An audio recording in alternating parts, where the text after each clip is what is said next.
somos humanos e às vezes achamos que a nossa vida ela não tem restrições, que parece que vamos viver eternamente no sentido humano, porque eternos nós somos. Somos criados, como diz Gênesis, à imagem e semelhança de Deus, e Deus nos fez tão lindos e tão preciosos que temos características do próprio Deus. O pecado há que criou uma divisão entre nós e o nosso Deus. No entanto, às vezes nós vivemos como que se a vida não acabasse no sentido humano, como que se tudo isto fosse o máximo daquilo que é os nossos objetivos de vida. Nós estamos numa época em que nós aprendemos a ter objetivos. Você acredita nisso? Todos nós temos metas, objetivos, as empresas criam objetivos e metas, todos nós queremos a nossa casa, uns conseguem ter a sua casa, outros nunca conseguem ter a sua casa, outros têm casas de sobra. Então, a vida não é igual para todos. Você concorda comigo? Nem todos têm o mesmo tipo de... Parece que sorte. Vamos usar a palavra sorte, porque ela também existe na Bíblia, não é? No entanto, parece que a vida não sorri da mesma forma para toda a gente. Quem nasce num país onde os seus limites são terrivelmente ofuscados, como na faixa de Gaza, como algumas favelas do mundo, como em algumas nações em que parece que não há qualquer esperança de futuro, essas pessoas olham para si mesmas com um sentido de desvalorização da sua própria pessoa. Você concorda comigo também? Mas as pessoas que até conseguem construir algo, conseguem adquirir bens, conseguem vencer, conseguem chegar ao fim da sua vida. Há dias alguém me dizia, pastor, e ele não é da igreja, você é um exemplo. Você veio do nada e a gente vê como você luta, como você constrói a sua vida, não só na sua igreja, que ele não faz parte, mas percebemos, os anos que eu estou aqui a trabalhar com o Rodolfo, percebo que realmente você é um homem exemplar, você é um exemplo para mim. Eu fiquei muito feliz com aquelas palavras, porque ele quer fazer muito parecido com o que eu tenho feito, quer a nível financeiro. Ele tem visto o meu esforço, o meu trabalho, que não tenho problema em vestir as calças de servente, porque eu não sou pedreiro, nem sou eletricista, e andar a trabalhar, e de repente, como ontem, com aquela família linda que está ali, um aplauso exclusivo para aquela família. Vá lá. Ponham-se de pé, por favor. Ontem estive com eles, mostrar umas coisas e tive que andar vestido a pedreiro, não é? Faz favor de sentar, porque não tive tempo de ir trocar de roupa. E fui-lhes mostrar e, olha, depois até convidei para estar aqui connosco. Mas nós muitas vezes construímos uma vida... Eu sou daqueles que eu posso dizer que tenho tido algum sucesso, não é? Na minha vida, tenho uma família que eu acho que é muito linda, tenho amigos lindos, tenho a melhor igreja do mundo, tenho tudo de sobra, até chatices, não é? E é verdade. E então nós temos que aprender que a vida não é igual para toda a gente, mas para quem sorri um pouco mais, ganhamos um orgulho, ganhamos muitas vezes uma postura que pode ser absolutamente errónea da nossa humanidade. Nos achamos súperes. Podemos nos achar os melhores do que os outros. Podemos desvalorizar o próximo porque ele não alcançou o mesmo que eu. E isso é perigoso. Você entende? Se por um lado nós temos que compreender que a nossa humanidade é limitada, é finita, o salmista no Salmo 8... ele fala na nossa humanidade, mas ao mesmo tempo ele também fala no valor que Deus nos deu, que é qualquer coisa de fantástico. Tu não és um caixote do lixo de maneira nenhuma. Eu gostaria de receber aqui mais pessoas que com uma classe social desfavorecida, de todas as etnias, de todas as raças, de todas as tribos, de todas as nações, porque esse é o lugar do céu. O céu vai estar homens de todas as raças, tribos e nações, mas que nós, igreja, não podemos ser restritivos, não podemos ser exclusivistas, não podemos fazer os apartheids, como fez a África do Sul, o apartheid, não é? E a igreja tem que ser um lugar de acolhimento, um lugar de ensino, de exortação, de princípios de verdade, e o lugar melhor para todo mundo se sentir bem na casa do Senhor. a Michelle, minha linda nora, há bocado leu um texto que ela não sabia que eu ia ler, e daqui a um bocado vamos lá chegar. E nós temos que entender, o Salmo 8, eu hoje vou pedir perdão, que eu não leio assim tantos textos na Bíblia, nas pregações de domingo de manhã, e antes de avançar com a mensagem, queria lembrar que à sexta-feira estamos falando sobre submersos do Espírito Santo, submersos no Espírito, às 20h30, todas as sextas. Não é gravado, por isso, se você não vem perto, da sexta passada falámos de 2 sinais que mostram sobre os últimos tempos. E foram 2 sinais que a maioria das pessoas não conheciam, porque parece que nós só falamos aquilo que todo mundo fala. E nós muitas vezes esquecemos de coisas que a ciência, a arqueologia, os historiadores, até os ateus ficam embasbacados porque é que isso está a acontecer. Mas se alguém quer saber mais, venha na sexta-feira, que eu faço um pequeno resumo. O salmista no Salmo 8, sobre a humanidade, ele diz: ó Senhor, Senhor nosso, quão admirável é o teu nome em toda a terra. Pois puseste a tua glória sobre os céus, da boca das crianças e dos que mamam, tu suscitaste força por causa dos teus adversários, para fazer escalar o inimigo e vingativo. E agora ele diz: quando vejo os teus céus, são de quem? Os céus? Dele. Quando vejo os teus céus, obra dos teus dedos, a lua e as estrelas que preparaste, o que é o homem mortal para que te lembres dele? E o filho do homem para que o visites? Paremos aqui só alguns segundos. Veja o que é que Davi está a dizer. O que é o homem mortal para que o visites? E o filho do homem para que tu realmente tenhas tanta lembrança, tanta paixão, tanta consideração como Deus, como Ele vê que a sua humanidade limitada está a ser visitada por o Criador dos céus e da terra. O próprio Davi, 1000 anos antes de Jesus estar na terra. Contudo, diz ele sobre o homem, pouco menor o fizeste do que os anjos. E olha o que ele diz sobre nós. De glória e de honra o coroaste. Fazes com que ele tenha domínio sobre as obras das tuas mãos. Tudo puseste debaixo dos seus pés, todas as ovelhas e bois, assim como os animais do campo, as aves dos céus e os peixes do mar, tudo que tudo tu puseste debaixo das tuas mãos. Todas as veredas dos mares, ó Senhor, Senhor nosso, quão admirável é o teu nome sobre toda a terra. Como Deus foi tão generoso conosco, como Deus nos valorizou tanto, como Deus se lembrou de olhar para o homem e dizer que o salmista reconheceu que Deus nos fez pouco menor do que os anjos. E isto é qualquer coisa de fantástico, porque Deus visita-nos, Deus visitou-nos.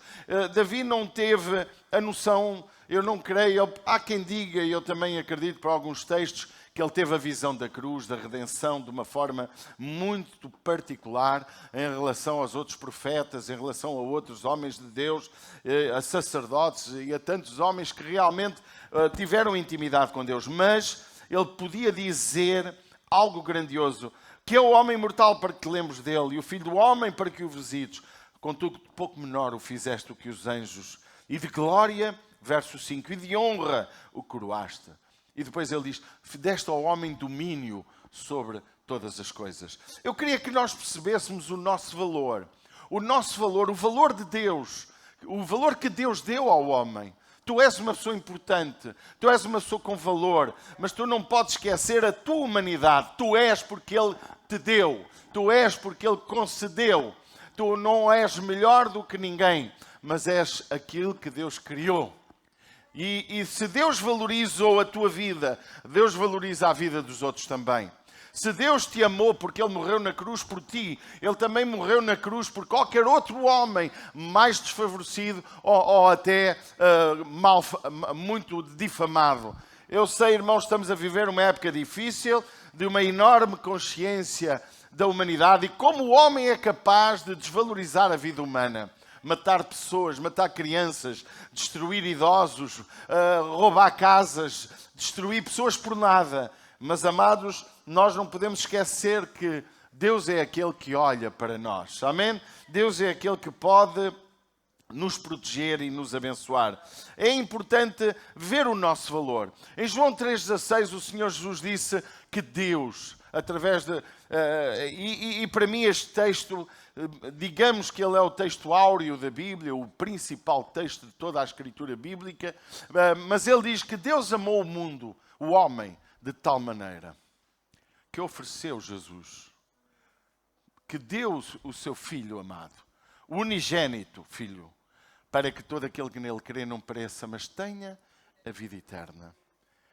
Veja que Jesus deu-nos tanto valor que ele disse, quando ensinava aos seus discípulos, que eu e o Pai vamos preparar um lugar para vocês, para que onde eu estiver, vocês também estejam comigo.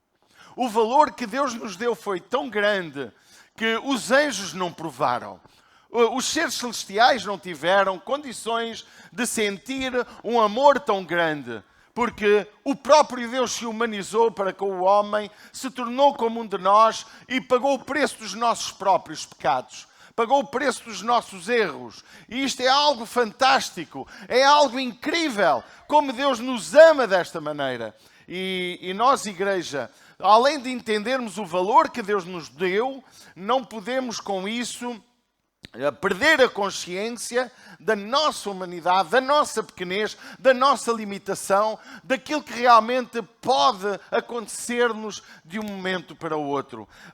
Em Tiago, ele traz a consciência como a consciência à vida e aquilo que Deus é em relação a nós. Tiago 4,13 diz assim: Ei agora, vós que dizeis, hoje ou amanhã iremos a tal cidade, e lá passaremos um ano, e contrataremos e ganharemos. Digo-vos que não sabeis o que acontecerá amanhã. Porque o que é a vossa vida?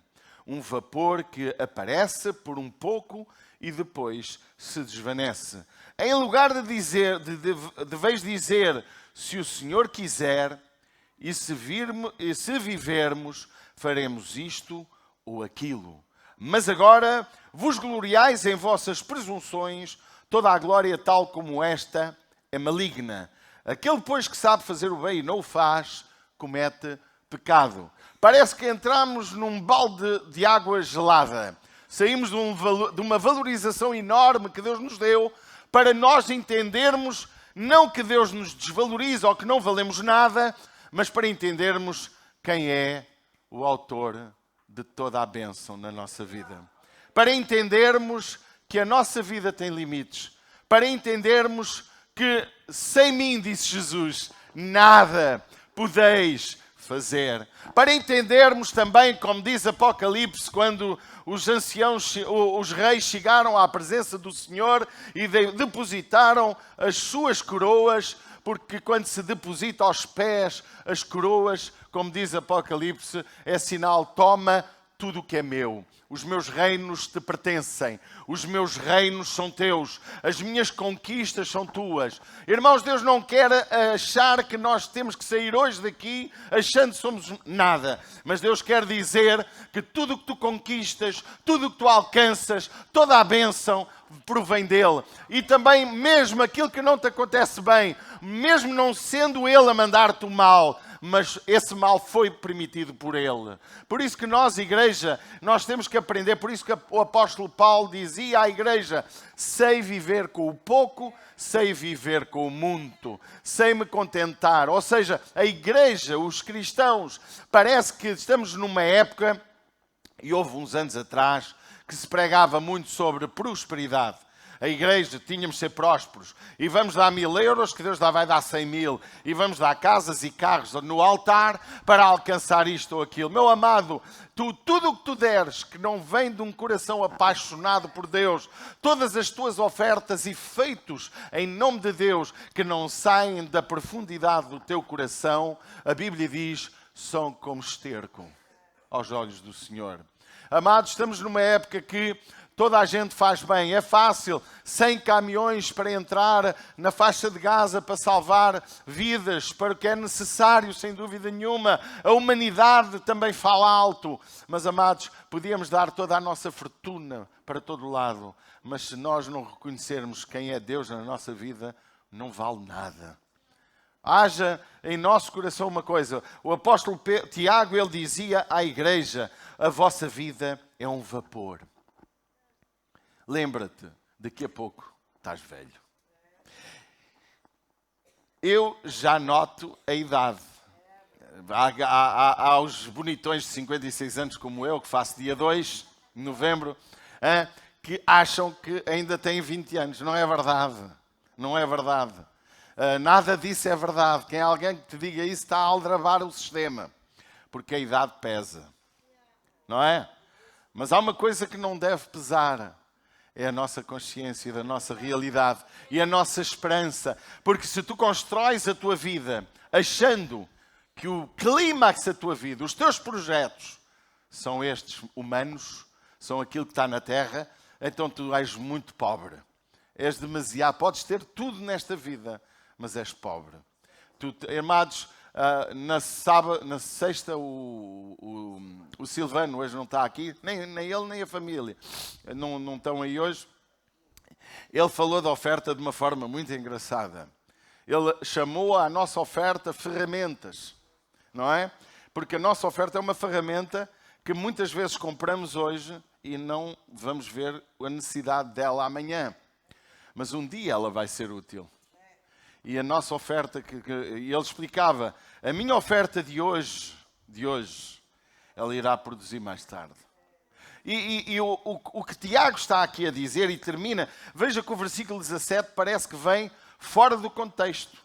Aquele que, pois, que sabe fazer o bem e não o faz, comete pecado. Ele parece que está fora do contexto. Sabe que a epístola de Tiago é uma epístola de enormes conselhos. É como se fosse provérbios do Novo Testamento. É uma epístola interessantíssima de conselhos humanos. E muitas vezes nós não entendemos aquilo que Tiago está a dizer, o irmão do próprio Senhor Jesus. E ele diz, aquele, pois, que sabe fazer o bem e não o faz, comete pecado. E punda, e acabou, e depois muda de assunto. Nós não entendemos que a nossa humanidade, irmãos, aquilo que nós construímos tem como grande alvo abençoar o próximo. Amém? Tudo o que nós podemos fazer, tudo a nossa construção de vida, ela precisa ser edificada sobre um propósito. Não o propósito de ter um Ferrari para me exibir aos outros, mas quem sabe ter esse Ferrari para mostrar como Deus foi bom na tua vida e até dizer, anda cá conduzir um Ferrari. Por acaso ainda não conduzia, os Porsche já, mas o Ferrari ainda não. Mas um dia destes vou fingir que quero comprar um Ferrari e vou entrar na loja e quero fazer um test drive, não é? E vou de Mercedes 190, que é para... Vou esperar que não é de morrer sem guiar um Ferrari. Vais comigo, Danilo. Levas a minha mala, está bem? Para fingir que é o dinheiro. Exatamente. Então, nós muitas vezes, irmãos, achamos que a nossa vida é algo construído para a nossa eternidade ou até para os nossos filhos. Os meus filhos, estão aqui os dois, com as duas lindas noras, e... eles já sabem que o papai não está nada preocupado se deixa cá alguma coisa para eles. Nada. Nada. Porquê, irmãos? Porque de um dia para o outro, tudo o que tu tens vai para o caneco. Olha para os países em guerra. Olha para as tempestades que estão a acontecer. Para as casas que estão a cair com as águas. As inundações. A tua vida é como se fosse nada. Mas a tua vida valeu tanto que Jesus deu a vida por ti. Mas a tua vida é um preparo para a eternidade. Porque nós não podemos esquecer. E eu há bocado comecei por dizer o que estamos construindo, os nossos objetivos. Quais são os objetivos da tua vida, irmãos? O que é que na tua vida é mais importante? O que é mais importante na tua vida? Será que é construir, que é fazer, que é alcançar, que é ficar milionário? Será que é isso que é o teu objetivo? Meu amado, o teu objetivo nesta terra é ser sal, ser luz, ser cheio do Espírito Santo, para poder anunciar as obras do Senhor, como falámos na sexta-feira. O objetivo da tua vida não é criar filhos e deixar cá património para eles. O objetivo da tua vida é ensinar os teus meninos no caminho em que devem andar, para que quando chegarem a velho não se esqueçam deles. O objetivo da tua vida não é Eu amanhã, eu estou até a pensar, dentro de 15 dias, fazer uma festa para meia dúzia de irmãos, os mais antigos aqui da igreja, os que estiveram na primeira igreja. Tu não ias à primeira igreja? Então, olha, estás convidada, não te esqueças. Eu, como não posso convidar a igreja toda para a minha casa, convidei só os da primeira igreja, não é? Vamos fazer um almocinho lá. E eu tenho que ir comprar uma picanha, uma muito entremeada, que é mais barata, não é? Primeiro dá-se-lhe entremeada, mete ali o Paulo a comer entremeada, senão ele acaba-me com a picanha no estande. Eu tenho que ir fazer umas coisas. Mas isso é um projeto que pode não acontecer, eu posso morrer até lá, não é? Mas olha, se eu morrer, façam na mesma. Não há problema nisso. No entanto, a gente pode fazer projetos. O Tiago estava a dizer, vocês podem projetar, mas digam, se Deus permitir, diga comigo, se Deus quiser, amanhã farei isto ou farei aquilo. Amém? Até que os clientes, quem lida com clientes, diga, se Deus quiser. Eu não sei se vocês se lembram, nos telejornais antigamente, eles diziam até amanhã ou até logo, se Deus quiser. Isso foi proibido. Você não ouve mais ninguém dizer isso. Porque havia um temor, havia um respeito pelo amanhã. Havia um respeito pelo futuro. Hoje já não há respeito, já nos achamos tão importantes que já não dizemos até amanhã se Deus quiser. Olha, até amanhã. E se Deus quiser? Não? E o apóstolo Tiago diz-nos isso. Porque a vida é um vapor que parece. Em lugar de dizer amanhã faço, diz assim... Verso número 15. Se o Senhor quiser e se vivermos, faremos isto ou aquilo. Mas agora vós vos gloriais em vossas presunções. Toda a glória tal como esta, o que é que diz? É maligna. Às vezes temos que olhar o que é que o nosso coração pensa. Porque muitas vezes a nossa boca diz uma coisa e o nosso coração sente outra. Quando tu te achas super, exclusivo, o único, o que alcança e os outros não, o que sabe e os outros não sabem, e te achas superior ao teu irmão que tem menos, ou que não alcançou o mesmo que eu, meu amado, essa presunção, como diz o texto de Tiago, é maligna. Queridos, a igreja deve ser o lugar onde ninguém se acha mais do que ninguém. Nesta casa temos engenheiros, temos pessoas licenciadas como eu, podem ser chamadas de doutores, porque qualquer licenciado tem o direito ao título, mas na igreja não há doutores nem engenheiros, não há ministros nem ministras. Na igreja há filhos de Deus, irmãos em Cristo. Há pessoas e também não há pessoas com mais relevância do que outras. Há pessoas que são mais fiéis, há pessoas que recebem mais bênção de Deus. Muitas vezes nós não entendemos porque é que aquela pessoa recebe tanta bênção, por causa daquilo que ela planta, daquilo que ela semeia. Por isso que nós temos que entender. Olha o Eclesiastes 11:4, ele diz uma coisa giríssima. Quem observa o vento nunca semeará. E quem olha para as nuvens nunca cegará. Assim como tu não sabes qual é o caminho do vento, nem como se formam os ossos no ventre da que está grávida, assim também não sabes as obras de Deus que faz todas. Diga comigo, todas. As obras de Deus que faz todas as coisas. Pela manhã semeia a tua semente e à tarde não retires a tua mão, porque tu não sabes qual prosperará, se esta, se aquela ou se ambas igualmente serão boas. Alguém entendeu o que ouviu? É Bíblia. Se alguma coisa nesta casa se ensina, é Bíblia. Amém? Tens 10 filhos, tu não sabes qual deles vai ser o primeiro-ministro. Tens 20 filhos, tu não sabes se vão ser todos bandidos ou todos gente de sucesso. Irmãos, vocês têm, os irmãos do Brasil, favelas onde saíram pessoas importantes. Onde famílias, parte delas eram desajustadas e no meio de meia dúzia de filhos sai um que parece que não quis aprender nada do erro dos irmãos. É mentira o que eu estou a dizer?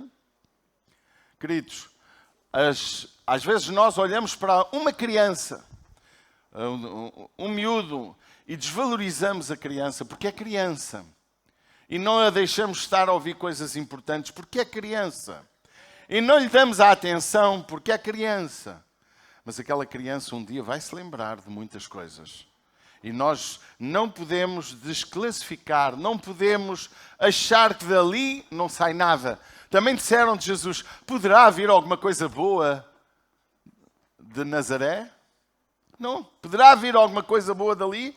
Olhe para a história de Davi. Há quem diga, não é doutrina, nem é algo certo, que Davi não veio de uma relação normal, a sua concepção. Porque ele declara, em pecado me concebeu minha mãe. Quando o sacerdote chegou ao lugar para ungir o rei, se vocês se lembram, ninguém considerou Davi irmão. Ninguém esperou por ele. Até que o profeta disse, desculpa, estão cá todos? Há um que está ali a pastar as ovelhas. Um miserável, um desgraçado, um não vale nada. Um coitadinho. E ele disse, ninguém comerá na mesa sem que ele chegue. E aquele era o rei. Tu nunca sabes, é isto que Eclesiastes está a dizer, é isto que o sábio Salomão diz. Tu não sabes qual a semente que vai frutificar. Tu não sabes que aquela pessoa que está ali no meio da rua, hoje a fazer um escândalo, abandonada, irritada, nervosa, se ela não entrega a vida a Jesus e não se torna alguém relevante na sociedade. Nós, igreja, não temos que olhar uns para os outros a ver quem é quem. Nós, na igreja, temos que olhar para nós e ver quem eu sou. Porque a semana passada nós estudámos qual é a nossa guerra. Lembram-se? A nossa guerra, irmãos, não é uns contra os outros. A nossa guerra é contra nós próprios.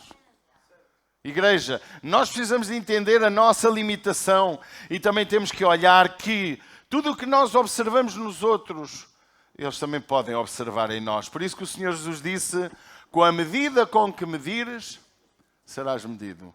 Com a forma com que julgares, serás julgado. Olha, não é em vão que a Bíblia diz que Deus escolheu as coisas mais vis, mais miseráveis deste mundo para confundir as sábias. Não é que Deus goste da miséria, mas é alguns que lá estão, não é todos, que um dia clamam por Jesus. Um dia choram por Jesus. Meus amados, a nossa atitude de vida perante aquilo que nós somos, aquilo que nós precisamos de entender, é algo que nós temos que entender de uma forma muito especial. Minha nora há bocado falou o Salmo 27 e eu tenho aqui o Salmo para ler. Em Salmo 27:1 diz, o Senhor é a minha luz e a minha salvação. A quem temerei? O Senhor é a força da minha vida. De quem me recearei? Acho que o Rodolfo falou este versículo. Não, o Rodolfo foi outro, de manhã, para os cooperadores. Quando os malvados meus adversários e meus inimigos investiram contra mim, verso 2, para comerem as minhas carnes, tropeçaram e caíram. Ainda que o exército me cercasse, o meu coração não temeria. E ele dizia, uma coisa pedi ao Senhor e a buscarei, que possa morar na casa do Senhor todos os dias da minha vida, para contemplar a formosura do Senhor e aprender no seu templo. Porque no dia da adversidade me esconderá no seu pavilhão, no oculto do seu tabernáculo me esconderá, por-me-á sobre uma rocha. Também a minha cabeça será exaltada sobre os meus inimigos que estão ao redor de mim.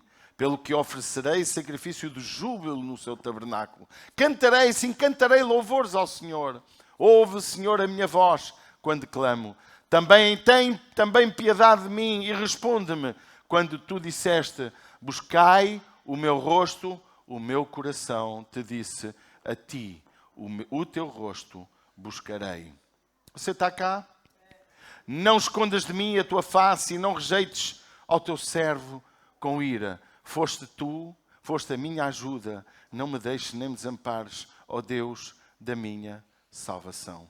Veja, meus amados, como Deus, como o salmista é incrível. Ele pôde dizer que realmente Deus era a fonte da sua esperança. Quando Deus disse, busca-me, ele declara, te buscarei. Irmãos, o homem limitado, o homem que vive nesta terra, ele precisa de entender os seus limites. os seus recursos, a sua atitude de vida, ela precisa de ser corrigida. Em vez de nós acharmos que somos isto ou aquilo, mais do que o que somos, vamos, irmãos, olhar para Jesus e dizer: Papai, cuida de mim. Orar é falar com Deus. Por isso que o salmista diz: 3 vezes ao dia te busco. E no outro lado diz: 7 vezes ao dia te busco. No outro lado. E o Senhor Jesus, olhávamos para Ele como homem, 100% homem, o Deus feito homem, o Deus se humanizou, a palavra personificou-se em homem, em pessoa humana, e Ele na terra vê-se continuamente a buscar ao Senhor, buscar o seu Deus, aquele que realmente Ele próprio era, a trindade que não é explicável. Nós, irmãos, como igreja, nós temos que aprender um caminho, o caminho de entender a nossa dependência de Deus. As bem-aventuranças têm uma afirmação muito interessante. Bem-aventurados os pobres de espírito. Porquê é que vem lá aquilo? Muitas pessoas não entendem o que significa isto. O que significa é bem-aventurados, vou alterar as palavras, vou parafrasear o texto. Bem-aventurados os que dependem de mim. Tu dependes de Deus para tomar as tuas decisões? Tu tomas as tuas decisões com base nos teus cálculos? Com base na tua oportunidade que vem às tuas mãos? Ou com base numa orientação divina? Esta é a questão. O Senhor Jesus disse: bem-aventurados os pobres de espírito, porque estes verão ao Senhor. Veja como é que o Senhor diz, Ele quer que nós dependamos. Um pobre, se usarmos a palavra pobre, é alguém que depende da misericórdia de alguém. E aqui nós temos que compreender que dependemos da misericórdia de Deus. O salmista, este texto que nós acabamos de ler, ele clamava: Senhor, tem misericórdia, Senhor é a minha força, é aquele que é aquela fonte da minha energia. E nós, qual é a fonte da tua alegria? Olha o que ele diz: eu uma coisa pedi ao Senhor, que eu possa morar na casa do Senhor todos os dias da minha vida. Diga comigo: todos os dias da minha vida. Porquê é que Davi queria isso, irmãos? Porque Davi tinha a noção de que Deus era alguém precioso na vida dele. Quando ele diz: o Senhor é o meu pastor, nada me faltará, ele está a declarar: Ele é aquele que me guia, é aquele que cuida, é aquele que me pode fazer viver tranquilo. Poderá haver paz no meio da guerra? Pode. Irmãos, não temos que nos assustar com as coisas que estão a acontecer neste mundo, mas temos que viver mais uma vez e entendermos de uma forma bem definida a nossa vida como ela é. Deus está aqui. Deus está onde tu estiveres. Deus está ao alcance de um clamor. Deus é aquele que ainda hoje faz milagres, prodígios e maravilhas. Deus é aquele que pode ressuscitar os mortos. A Bíblia diz que as chaves da vida e da morte estão nas suas mãos. Que ninguém pode acrescentar à sua cabeça um cabelo, mas que Ele sabe tudo sobre nós. Veja o que diz a palavra do Senhor. É tão incrível que Jesus, quando ensinava, Ele diz assim: não andeis ansiosos por coisa alguma, mas buscai primeiro. O que é que temos que buscar primeiro? O reino de Deus. Toda a tua vida, toda a tua construção de vida, seja ela com base no teu intelecto, seja ela com base na tua carreira ou com base num patrão que tu consideres que te vai levar a algo mais, a um futuro mais garantido, nada disso vale se Deus não estiver nisso. Eu gosto muito do texto, não vamos ler Atos dos Apóstolos, capítulo 17. Ali, Atos dos Apóstolos, o apóstolo Paulo, quando estava em Atenas, ele estava a falar para sábios, para epicureus, para uma série de homens que realmente eram relevantes naquele tempo. Atenas, naquele tempo, havia mais ou menos 25 mil templos a deuses, sendo que havia lá um deus, que era o templo do Deus desconhecido, que foi esse. Veja como Paulo, de uma forma sábia, pegou num acontecimento, em algo errado, numa cidade cheia de idolatria, como ele próprio diz no versículo 16, enquanto Paulo os esperava em Atenas, o seu espírito se comovia em si mesmo, vendo a cidade tão entregue à idolatria. E é interessante, e ele começa a explicar que Deus fez os mundos, Deus criou o mundo, tudo o que há nele, e por aí fora caminhou. Porque nele vivemos e nos movemos e existimos, como também alguns dos vossos poetas disseram, pois somos também sua geração. Sendo nós, pois, geração de Deus, não havemos de cuidar que a divindade seja semelhante a ouro ou prata, ou a pedra esculpida por artifícios de imaginação de homens. Ele está a explicar de uma forma sábia que está errado estas construções de templos e de deuses pela pedra, pelo ouro. E diz, mas Deus, vem aqui a solução. Nós, igreja, não concordamos com o erro, mas nós, igreja, apresentamos a solução. Amém? Sem ofender os errados. Pode dizer amém?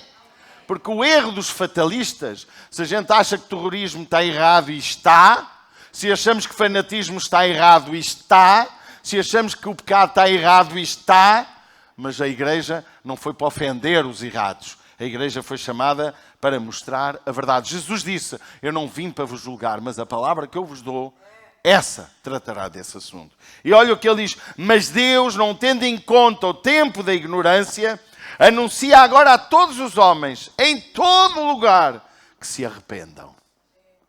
Amém? E isto, meus amados, e Paulo era um homem sábio, às vezes um bocado bruto. Eu às vezes não gosto muito de algumas coisas que ele disse. Paulo, é parecido comigo. Também sou um bocado bruto às vezes. Olha, tenho que aguentar. Se eu digo para perdoar os outros, perdoem-me a mim também. Não é, Danilo? Não é nada. E Paulo estava a dizer, o caminho para a libertação da nossa arrogância, o caminho para compreendermos a nossa limitação é arrependermos-nos. Amém, igreja? Igreja, ouçam. A igreja está-se a habituar a pecar sem arrependimento. Nós estamos a aprender a viver pecando e errando sem qualquer tipo de arrependimento.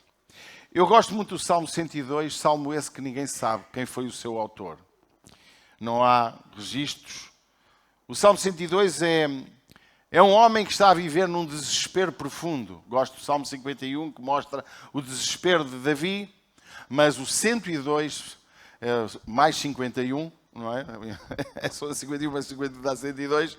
É um salmo incrível. Não vamos ler, mas ele diz, porque os meus dias se consomem como fumaça e os meus ossos ardem como lenha. Este homem está num desespero, num clamor, numa aflição, uma canção de horror, porque ele vive de uma forma angustiada, a clamar a Deus. Parece muito Davi que fala isto, mas ninguém sabe quem foi o autor deste salmo.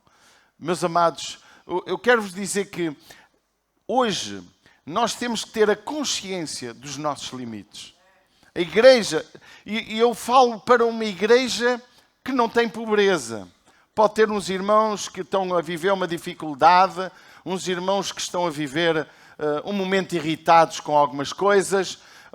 Irmãos, nós vivemos uma geração hoje de zangados, de aborrecidos, de descontentes, de pessoas que vivem, mudam de igreja, ou largam a igreja, ou chateiam-se com a família, separam-se da mulher, por nada. Diga comigo nada. Por nada. E outras vezes por razões que não fazem, irmão, nem cabimento têm. Mas há uma coisa que eu queria vos dizer, que nós às vezes esquecemos. Se você olhar para os homens da Bíblia, Isaías foi cerrado ao meio. O apóstolo Paulo foi crucificado de cabeça para baixo. João dizem que foi queimado em óleo quente, ou óleo não sei o que é quente. Irmãos, os homens que ministraram a palavra de Deus, morreram muitos deles por causa da sua fé, do seu amor a Deus, para trazer uma mensagem de salvação e esperança. e não negaram a sua fé. Se nós vivêssemos no primeiro século da era cristã, nós iríamos provavelmente, pensa Danilo, tu e a tua família iriam ser colocados no meio de uma arena onde o espetáculo, o cinema daquela altura, era sem dúvida ver os cristãos a ser comidos pelos leões. Põe-se lá a família e a família é comida pelos leões e morta. E ali não havia murmurações. Ali havia, pai, perdoa estes malucos, porque não sabem o que estão a fazer. Do que se queixa o homem, diz a Bíblia. Do que se queixa o homem, queixe de si mesmo, diz a Bíblia. Queixe das suas misérias. Irmãos, eu não estou a dizer para nós vivermos uma vida triste, porque nós fomos chamados para ser felizes. Amém? Bem-aventurado é uma pessoa feliz, numa felicidade acima do normal. Mas eu quero nesta manhã alertar-nos para a nossa humanidade, para a nossa pequenez, para a nossa situação de... Eu posso não conseguir acabar esta mensagem e morrer aqui mesmo. Não me sinto diminuído, nem queria que vocês chorassem, porque eu estaria com Jesus. Porque esta vida, ela é como a fumaça, diz o Salmo 102. Como lemos também no próprio Tiago. Porque os meus dias consomem-se como fumaça. Nós, irmãos, paremos de fazer projetos onde Deus não está incluído. Paremos de criar brigas que não nos constroem nada. Vamos edificar a igreja. Vamos crescer para Cristo.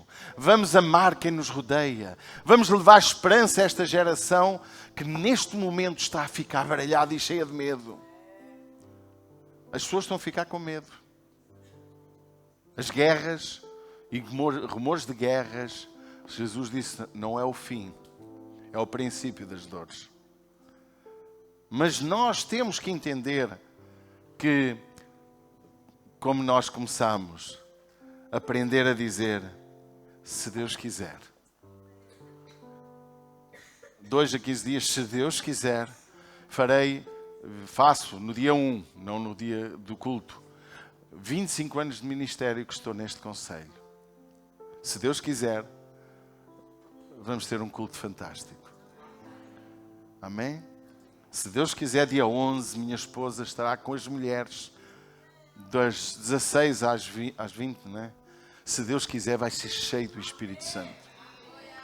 Se Deus quiser, no outro sábado vamos ter o impacto. Aqui o Connected, peço desculpa.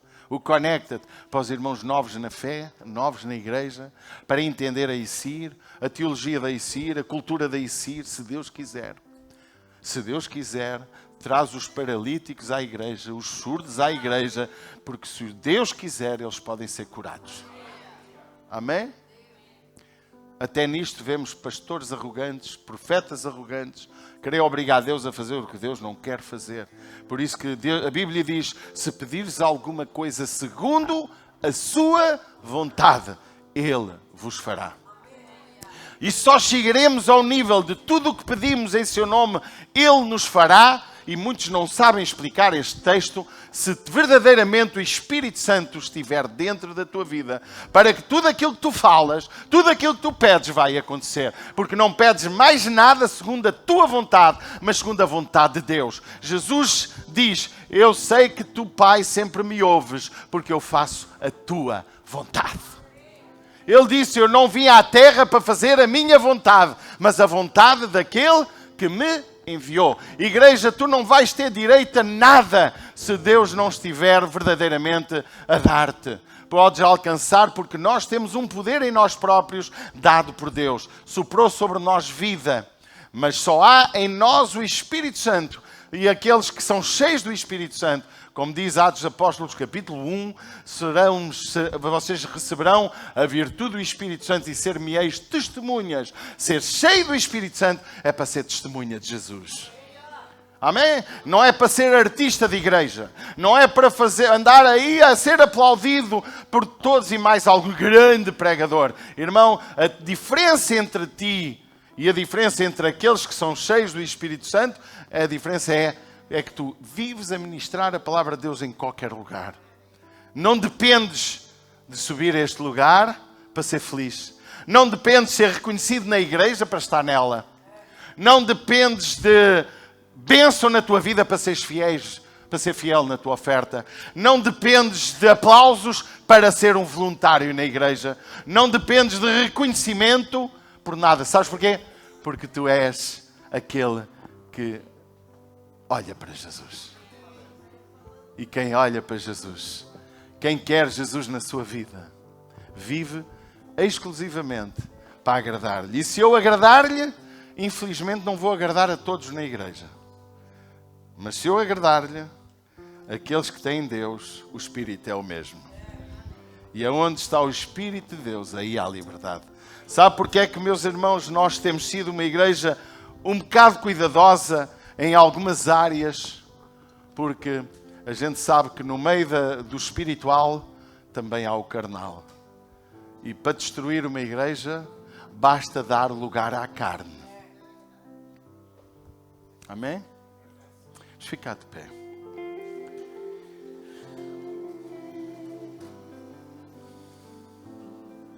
Consciência da nossa humanidade. Não falei de morte, não falei de eternidade. Falei da consciência que nós precisamos ter em relação a nós e em relação aos outros. Vamos valorizar aquilo que Jesus valorizou. Tu és importante.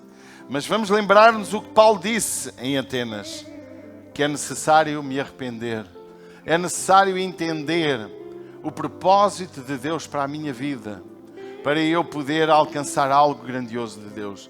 Irmãos, mesmo, baixinho por favor, mesmo que eu não alcance o melhor carro, a melhor casa, mesmo que eu não pareça a pessoa eloquente ou reconhecida pelo próximo, eu continuarei a ser fiel ao Senhor. A tua fidelidade a Deus, o teu amor a Deus, o teu caminhar com Deus não pode depender das circunstâncias que te rodeiam. Amém? Não pode. Tu não podes ser fiel porque tu és fiel por causa de A ou B ou C ou circunstância. Tu és fiel porque tu um dia entregaste a tua vida a Jesus e tu disseste, toma conta do meu coração.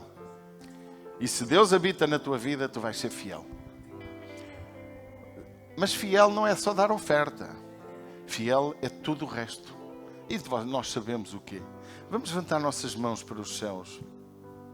Fecha os teus olhos. Fala com o papai. Diz, Deus, perdoa a minha arrogância. Eu sei que não é fácil para quem nos visita pela primeira vez.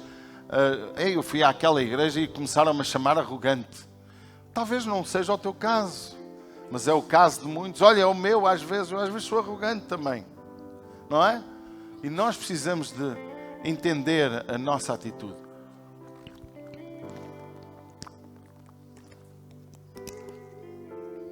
Olha para ti e diz, papai,